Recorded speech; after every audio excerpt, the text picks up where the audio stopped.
Yeah, I just want to thank Sherry and Vanessa and all the organizers of the Loft Mentor Series. I feel so honored to be a part of it, and you all have been so supportive, and it actually feels like we're kind of pampered for this year, so it's really pretty incredible to be able to be a part of this. Thanks to all of the Loft mentors as well, especially my genre mentor, Matt. It's been really incredible to work with him, and also Diego, Kalia, and Ru. Ru, who we just had the pleasure of working with today, and I think all of us poets were delighted by how much we were able to take away from talk about fiction and sort of apply that to our poetry, so thank you. I guess I'm going to just explain a little bit about kind of the themes in my manuscript that I'm working on. So a major theme in the work, or a kind of a motif, I guess, that comes up is the River Valley, the Minnesota River Valley where I grew up. And so I explore this from different angles, that landscape and what it means to me, sort of the ways I've come to see it and understand it. And as I've sort of considered this manuscript over this year, I think I've been thinking more about how it's about, in general, ways of seeing and being seen, and sort of, so sight, eyes, beholding, blindness, things like that, I think are at work in the collection. So I think I'm just going to try to read most of the pieces. I might have to introduce one or two, but for the most part, I think I'm just going to try to let the threads come as they may and not introduce each of the poems. So the first one is Minnesota River, A History. Once, an army of ice pushing south, tearing across the plains. Now, a muddy ribbon discarded in its wake. Long before the steeples rose, before the warriors were hanged, before the prairie was overturned, even before it unfolded and bloomed, the river roared and tore through everything in its path. Now it limps, thick and poisoned, collector of all that drains. Home for the fish, it can't protect them. Smallmouth bass and black buffalo give way to pouch snail and bloodworm, shrewd survivors. It can't protect a young man who careens over the bridge, nor the town cowering from high winds, though they used to say a funnel cloud would never drop in its gully. A dervish jumped right in, plowed the steeples and rooftops, pulled the trees, tossed the boats. This incessant churning, chewing and spitting out, gouging and discarding. What do I know about belonging, about preservation, about blame?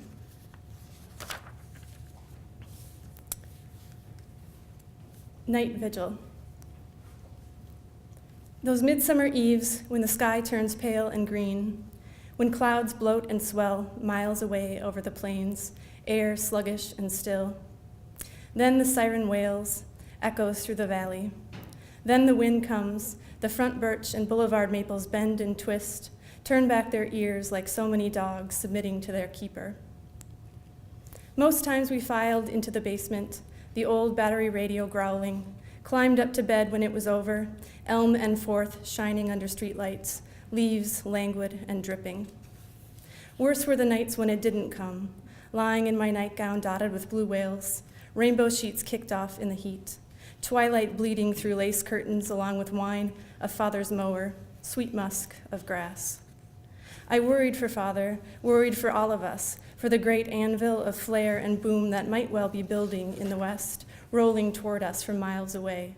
Who knows what havoc in tow? One night I drifted and blew all the way to Japan, wandered around Tokyo in pajamas, gasped awake in the dark, alone and breathless. Nights like that I crept to the landing to hug the smooth oak banister, to listen to the drone of the 10 o'clock news, rustle of newspaper, murmur of mother and father, eyes fixed on the golden square of light below.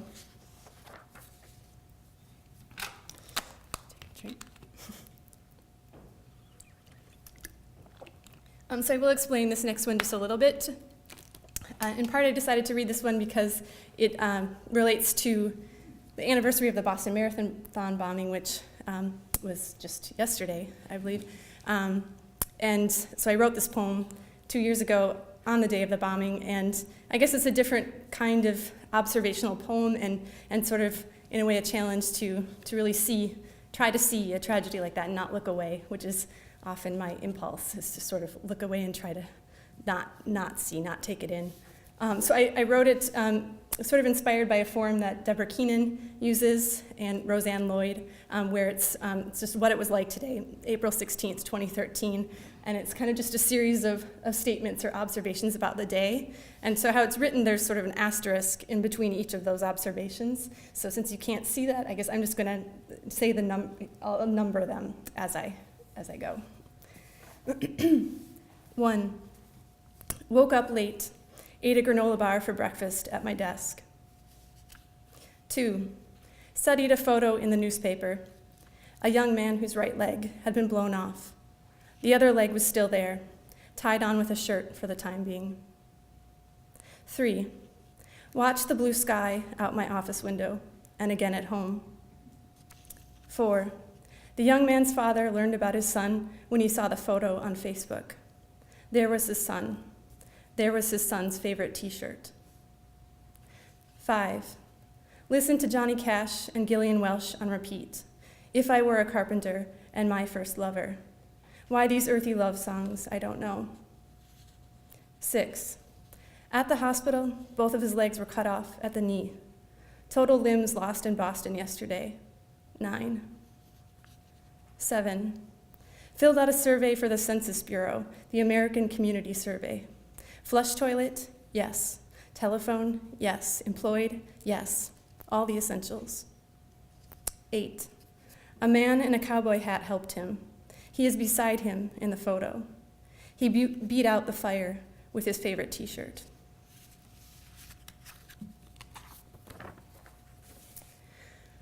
Okay, and this is a new-ish poem. I wanted to read something a little newer just because it feels a little bit more interesting and exciting. It's a little scary, so it's not perhaps as polished, but I'm going to try this one out, and it's called Beheld. Eyes upon you, eyes around and through you, eyes nudging under your skin, turning your gut, eyes tireless in knowing, sizing you up, deciding whether to laugh or lean in or turn away, eyes complicit with assumption, presumed truth, eyes as catalyst for a melt or a wilt, some kind of confession, eyes taking in rough skin and nubs of fingernail, fidget and fluster, longing and greenness, sweaty underarms and baggy jeans, shallow breaths and frown lines.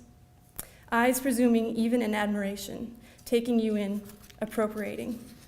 Eyes believing what they see, that this is you, that this is all.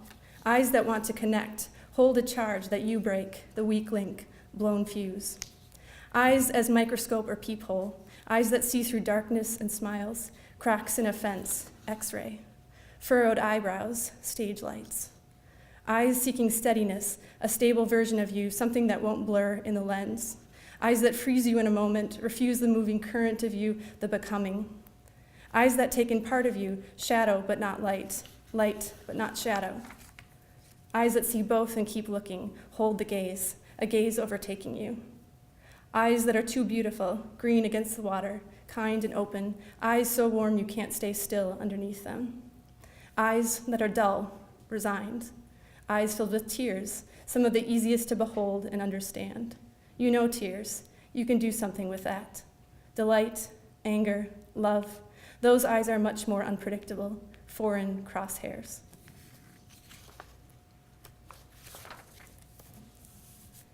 Okay, so I just have one final poem, and this is again about the valley, and about seeing the valley, and as that's changed over the years that I lived there growing up. It has an epigraph by Rumi.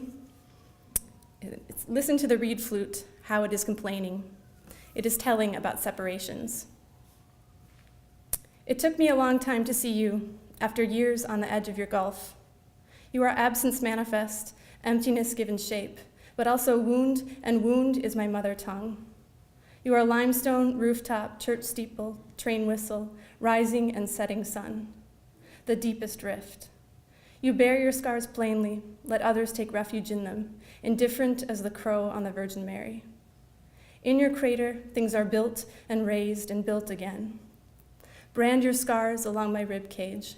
Steal me. I will sit with you at midnight, stretch open. Here I am, a bowl trying to be just a bowl, indifferent to full or empty. Now the train whistle comes. let it echo, let it sing its broken song.